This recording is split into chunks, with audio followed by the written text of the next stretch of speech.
Здравия всем слушателям и подписчикам моего канала.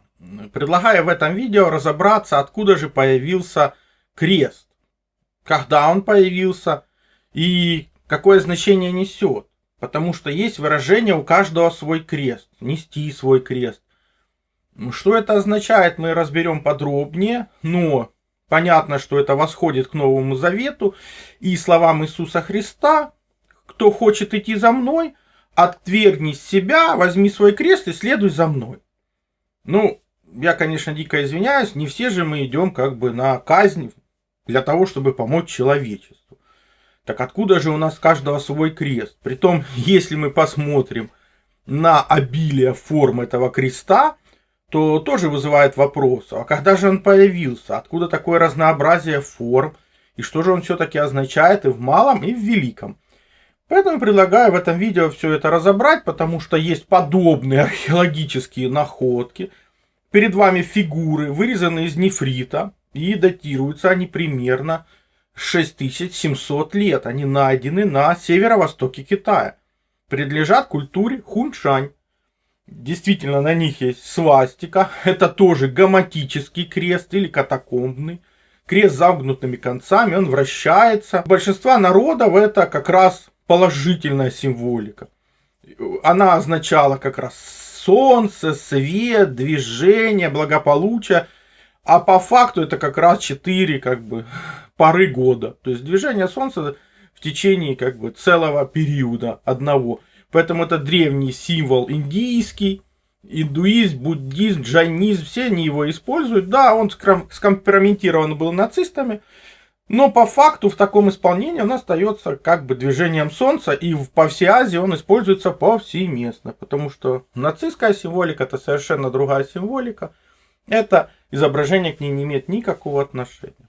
Это имеет изображение отношения к культурам прошлого и движению солнца, потому что вот эта буква Г в наших алфавитах — это как раз как мы видим движение солнца с нашей Земли. Нам это надо, потому что тот, кто не понял свое прошлое, вынужден переживать его снова и снова. Подобных из действительно находок на границе Китая и Монголии множество. Мы видим опять же крест, человека на нем, коловрат и как раз ковш большой медведицы, скорее всего. Плюс символ инь-янь, он же символ рода, единого славянского бога, который фактически это взаимодействие мужских и женских энергий, который дает целостную систему. То есть крест, известный его символизм, как минимум 6700 лет. Как минимум. То есть это какая-то структура, которая говорит о каких-то характеристиках и человека, и природы. Но каких?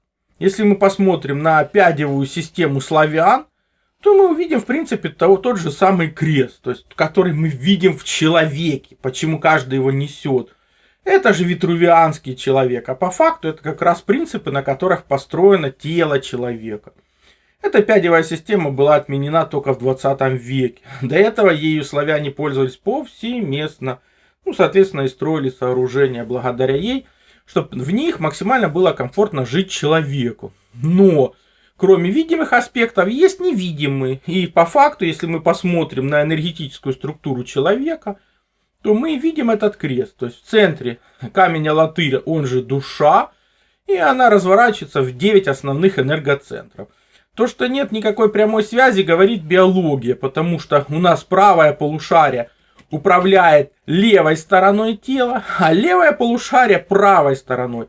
Возникает вопрос, где же идет пересечение этих энергий, разворот именно в камне-алатыре, то есть в душе человека. Отсюда образуется этот энергетический крест, то есть самые высшие чакры имеют отношение к божественному миру славе, а родник человека связывает человека с его родом или миром праве. Обратите внимание на отечественную инновацию синтезит. Это не просто железо, это результат серьезной научной работы российских исследователей. Вот, например, кровь мужчины до приема синтезита. Эритроциты слипшиеся, нарушен перенос кислорода. Именно это часто становится причиной хронической усталости, заболеваний сердца и сосудов. А теперь его кровь уже через час после приема синтезита. Эритроциты в норме, кровь свободно несет кислород ко всем органам. Это помогает восстановить энергию, улучшить самочувствие и снизить риски инсульта и инфаркта. Не случайно врачи и тренеры именитых спортсменов рекомендуют синтезит. И вы можете найти сотни отзывов обычных людей, которые ощутили разницу. И, кстати, отзывы подтверждены множеством научных исследований, что вообще очень большая редкость для производителей таких добавок. Ссылка на сайт производителя из соцсети в описании. Только для моих подписчиков скидка 20% по промокоду Виктор20. Успейте, пока действует акция. Ну, то есть это давным-давно известно, это легко проверяется, потому что в той же Библии мы уже смотрели видео по числу 3 шестерки, а по факту их 4, где говорится, что здесь мудрость, кто имеет ум, тот сочтет число зверя. Это ибо число человеческое, число его 666. Но по факту это ж перевод на греческий. А в апокрифах, которые были написаны на арамейском, там изначально было написано число живущего.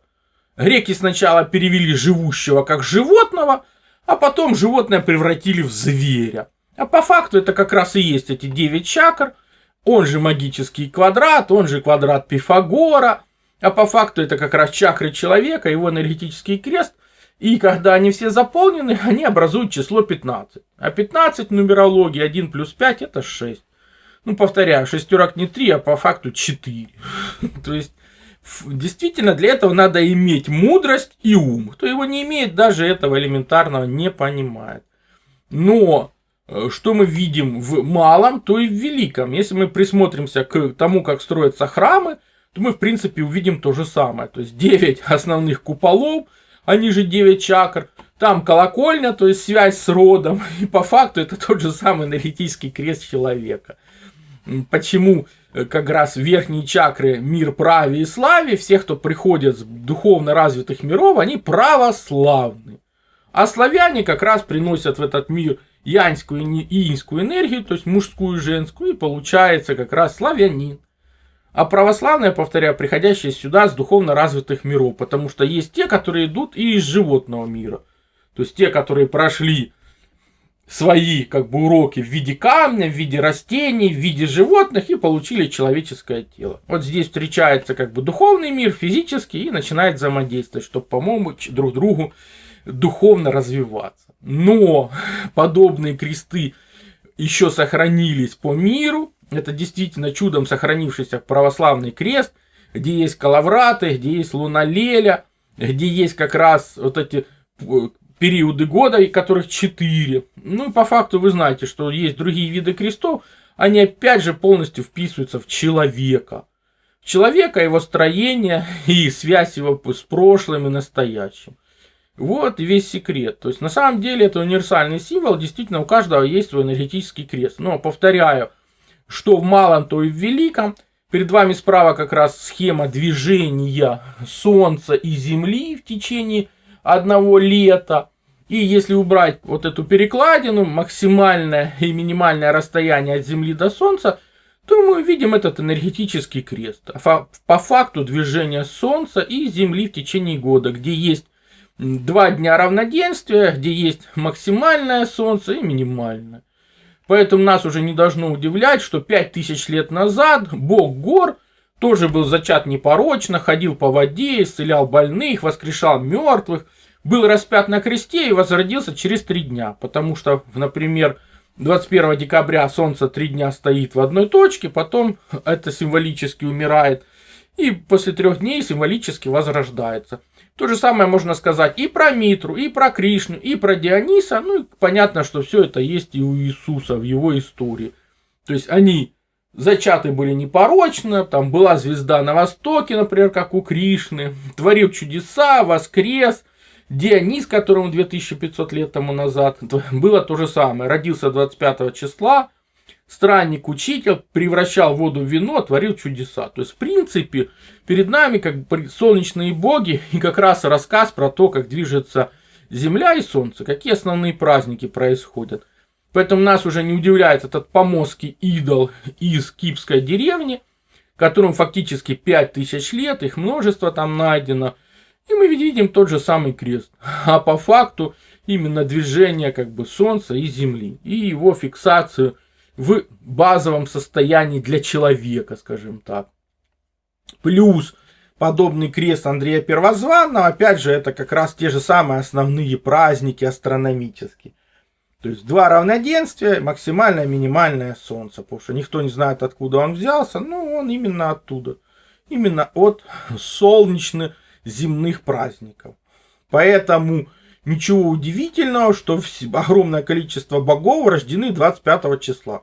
Именно декабря. Потому что именно в этот день Солнце символически возрождается. То есть оно в районе 22 числа минимальный уровень имеет, 3 дня стоит на одном месте, и потом символически рождается вновь. Поэтому Гермес, Будда, Кришна, Гор, Геркулес, Адонис, Тамус, Митра, Заратустра, Дионис, они все рождены 25 числа. И все так или иначе содержат сведения, которые нам позволяют понять, как движется Земля и Солнце. Но изначальные легенды прекрасно такие же есть и у славян. Именно в славянских легендах есть легенда о распятии Дажбога. Дажбог Тарх Перунович — это как раз строение нашей земли. Его приковали к Кавказским горам. Он был спасен богиней Дживой. Ну, основной легендой является, что его Мара приковала. Фактически Мара — это осень-зима, а Жива — это весна-лето. То есть, опять же, мы видим те же самые циклы. И понятно, что потом Тарха Дажбога иногда отождествлялись с Митрой, который, в принципе, имеет примерно ту же самую историю. То есть, день Митры Спасителя, он спас роды Рассенов и Святорусов от засухи, он даровал им воду и пищу и указал, куда этим родам переселиться, в какие земли. И темные силы за этого приковали к Кавказским горам, дикие птицы клевали его плоть. 3 дня он находился между жизнью и смертью, но выбрали лучших дружинников. Из 3/9 наилучших воинов 3 на 9 это как раз 27, то есть полное строение нашей Солнечной системы. Они его спасли, и он на огненной колеснице поднялся в небеса. То есть с тех пор роды Южной Скифии почитали богиню Аштарту или Астару как богиню высшей спасительной любви и возрождения. Ну, Тара — это как раз полярная звезда, на которой мы ориентируемся, ориентируются все, кто плавает в море, потому что она лучший ориентир. Она же как раз сестра Тарха, а именно поверхности нашей Земли, потому что полное строение нашей Земли, внутреннее Солнце — это Дажбог, поверхность — это Тарх, а энергетическая структура выше — это уже Перунович. То есть Дажбог, Тарх, Перунович. Вот полное строение нашей Земли, то, что я показывал в предыдущих видео. Его сестра Тара или полярная звезда. Поэтому нас уже не должны удивлять факты того, что хетты, которые родом были как раз из Сибири, они жили в Турции примерно 4000 лет тому назад, и они называли главного бога Эстанус. То есть это Солнце. Или Истанус, он же Иисус. Ну, а Хорс — это ход Солнца, просто сокращенный по-славянски. Из-за этого этот также бог Тархун, он хетский бог грозы, он как раз отвечает за все природные явления, стоит во главе хетского пантеона. Ну, потому что это строение нашей Земли. Что я описывал в предыдущих видео, перейдите на конечные заставки, посмотрите.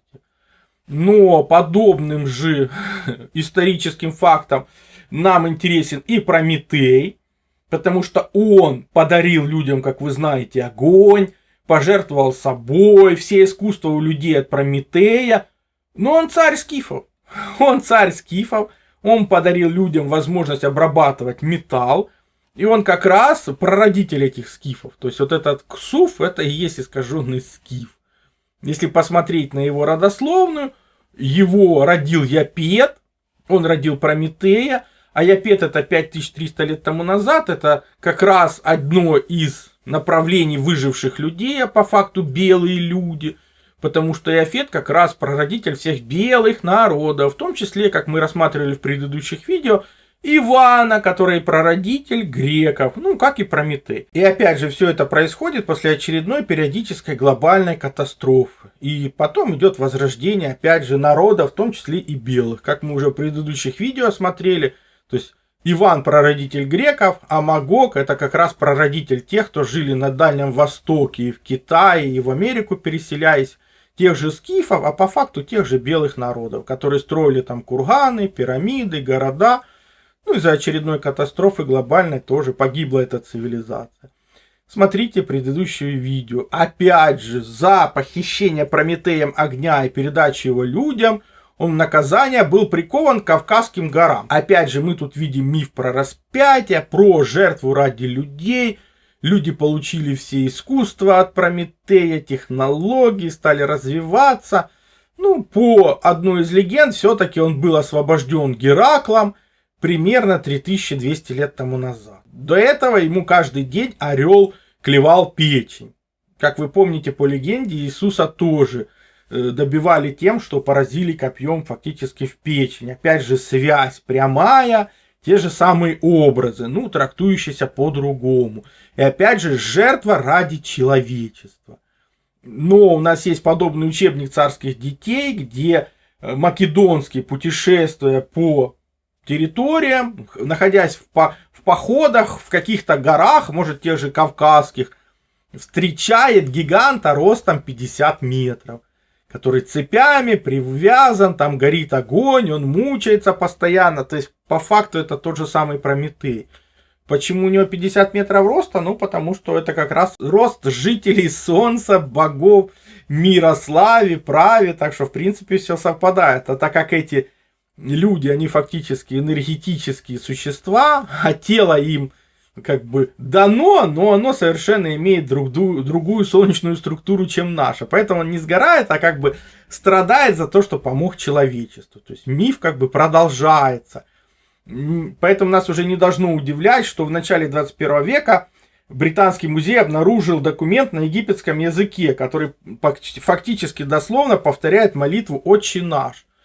Там же она названа молитвой слепого, записана фараоном Эхнатоном и датируется 1000 годом до нашей эры, то есть ей 3000 лет.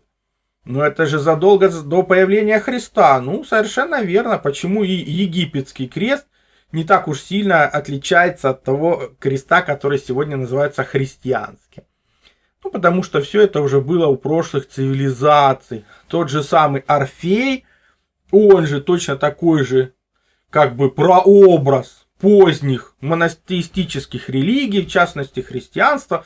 Перед вами артефакт, который датируется 3 веком до нашей эры. Мы опять же видим здесь распятие, человек на христе, как бы опять же эти 7 звезд, по факту это большая медведица, скорее всего. И написано Орфей, он же Бахус. То есть известно ли это все науке? Присутствует? Да, прекрасно известно.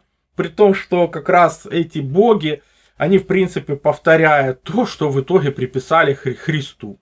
Митра, Хор, Бахус, Орфей. В принципе, они несут примерно те же самые характеристики. Но кроме подобных крестов у нас есть ведический крест Майя. То есть майя это цивилизация, которая существовала в Америке 1000 лет. И на момент прибытия в 16 веке туда европейцев этот крест у них уже был. То есть, либо мы, мягко говоря, не знаем ничего о связи цивилизаций, либо это они использовали просто универсальный символ движения как бы Солнца и Земли. Ну, ваше мнение оставьте в комментариях. Но есть еще один нюанс, потому что Николай Морозов в 19 веке в истории человеческой культуры пришел к тем же выводам, что Мауро Био, обратившись к греческому тексту, на котором написано, что вместо креста там везде стоит Ставрос.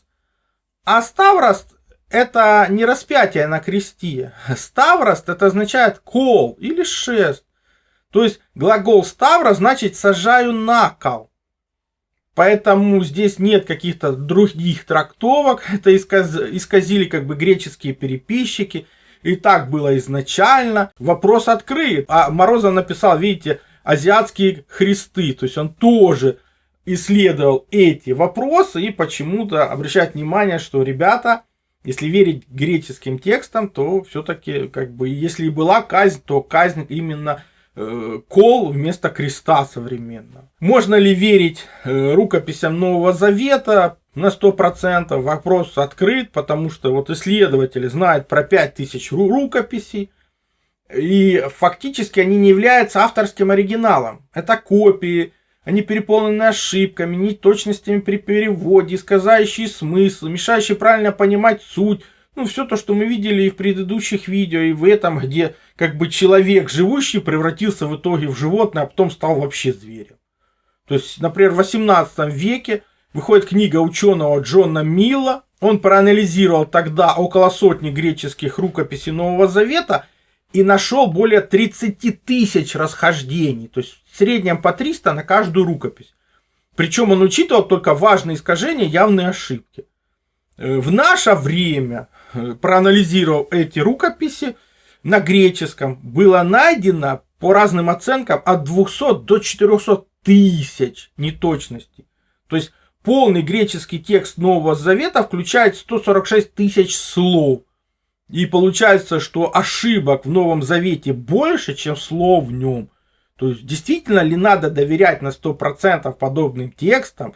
Действительно ли надо как бы брать изначальные трактовки, на изначальном языке написанные, потом опять же сверять с предыдущими цивилизациями, чтобы понимать их истоки? Это, конечно, решает каждый из вас. Я просто обращаю внимание на имеющуюся информацию, которая расширяет познание о человеке, вселенной. И как раз это нужно, потому что народ, не знающий свое прошлое, просто не имеет будущего. Ну, помните, повторение мать учения, но информация с первого раза никогда не усваивается. Смотрите видео столько раз, сколько нужно. Все ссылки на использованные материалы в описании под видео. Кнопочку еще нажмите, все откроется. Либо смотрите в конечных заставках к видео. Ну, не превращайтесь в четвертую обезьяну нашего времени, которая просто уткнулась в гаджет, ничего не видит и ничего не слышит. Напишите свой комментарий, поставьте лайк, подпишитесь на канал, поделитесь видео в социальных сетях, для того, чтобы здравомыслия стало больше, новые исследователи подключились к этому направлению, ну, больше информации на канале и в конечных заставках к видео. Также переходите на мой сайт, ссылка есть в первом закрепленном комментарии под каждым видео. Там размещены мои статьи, в том числе и запрещенные на других платформах. Плюс там же существует и магазин. Магазин существует для тех, кто хочет и может поддержать мою деятельность, для того, чтобы я ее и продолжал. Я же смогу вам содействовать в том, чтобы вы узнали свое предназначение по дате рождения, либо освоили силу живой воды, проводили измерения, которые помогут понимать, что вы едите, что пьете. Плюс получили лучшие натуральные витамины, именно Иван-чай. Плюс, опять же, сила живой воды – это водород и озон. Именно эти две структуры воды помогают нам сохранить здоровье и вылечиться от любых болезней, потому что они универсальны, подходят как одному человеку, как и всем членам семьи. И один раз купленные не требуют других расходников. Плюс, например, детектор электромагнитного излучения. Мы все живем в городах, а там огромное количество электромагнитных полей. И имея эти простые измерительные приборы, вы сможете не попадать под их влияние, а значит будете меньше болеть и дольше просто проживете без лекарств.